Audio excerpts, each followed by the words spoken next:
Hi friends, நாம் இன்றைக்கி இந்த வீடியோவில் உருளைக்கிழங்கு வச்சு நம்ம எப்படி கட்லெட் ரெடி பண்ணுறதுன்னு பார்த்துடலாம். ஸோ சிம்பிளான வீடியோ தான். நீங்கள் வீட்லேயே இது ட்ரை பண்ணி பார்க்கலாம். தேவையான அளவு நீங்கள் உருளைக்கிழங்கு எடுத்து வாஷ் பண்ணிவிட்டு அது குக்கரில் போட்டு 2 விசில் விட்டுக்குங்க. அதே நல்லா வெந்திருக்கும்.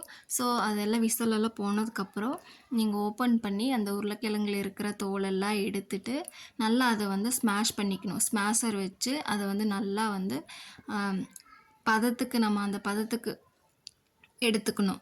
அப்போ அந்த கட்டி கட்டியாக இல்லாமல் அந்த மாதிரியெல்லாம் ஒன்றுமே இல்லாமல் நீங்கள் கையில் பிணைஞ்சாலும் சரி, இல்லைன்னா ஸ்மாஷர் வச்சு இந்த மாதிரி குட்டி குட்டி நல்லா கட்டி இல்லாமல் ஸ்மாஷ் பண்ணி வச்சுக்கணும். இப்போ தான் கட்லெட் போடுறதுக்கு நல்லாயிருக்கும். ஸோ அதுக்கப்புறம் நாங்கள் இந்த ஸ்மாஷ் பண்ணி ரெடி பண்ணி வச்சதுக்கப்புறம் இதுக்கு ஒரு தாளிப்பு கொடுக்கணும். என்ன ஒரு அடுப்பில் ஒரு வடைக்கல் வச்சுட்டு அதில் எண்ணெய், கடுகு போட்டு வெங்காயம் போட்டு அதுக்கப்புறம் இஞ்சி பூண்டு பேஸ்ட் போட்டு நல்லா வணக்கணும். வணக்கினதுக்கப்புறம் அதில் பச்சை மிளகா ஆட் பண்ணிக்கலாம்.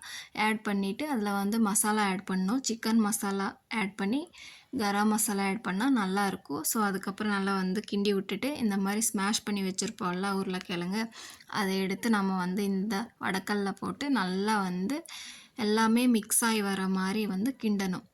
அடி பிடிக்காமல் பார்த்துக்கணும். அடி பிடிச்சதுன்னா ஒரு மாதிரி கருகிற ஸ்மெல் அடிக்கும். ஸோ அந்த ஸ்மெல் வராமல் நல்லா கிண்டி கொடுக்கணும்.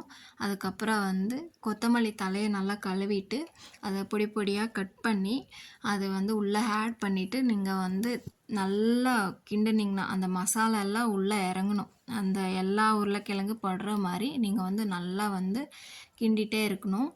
அடி பிடிக்காமல் பார்க்குறது ரொம்ப முக்கியம். ஸோ ஒரு இந்த மல்லித்தழை போட்ட உடனே ஒரு ஸ்மெல் வரும் பாருங்கள், அந்த ஸ்மெல் நல்லாயிருக்கும்.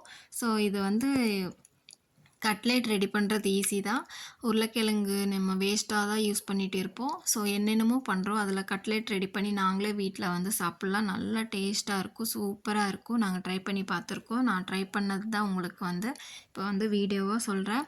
ஸோ இந்த மாதிரி நல்லா மிக்ஸ் பண்ணி விட்டதுக்கப்புறம் இப்போ இந்த மாதிரி நீங்கள் ரவுண்ட் ரவுண்டாக நீங்கள் கையிலே பண்ணாலும் சரி, இல்லை மூடி வச்சு பண்ணாலும் சரி, பண்ணதுக்கப்புறம் ஒரு மைதா மாவு ஒரு பவுலில் தண்ணி மாதிரி கலக்கிட்டு இதை பிரெட் க்ரம்ஸு, ப்ரெட் இருந்தால் பவுட்ரு பண்ணி வச்சுக்கோங்க. ஈஸி தான்.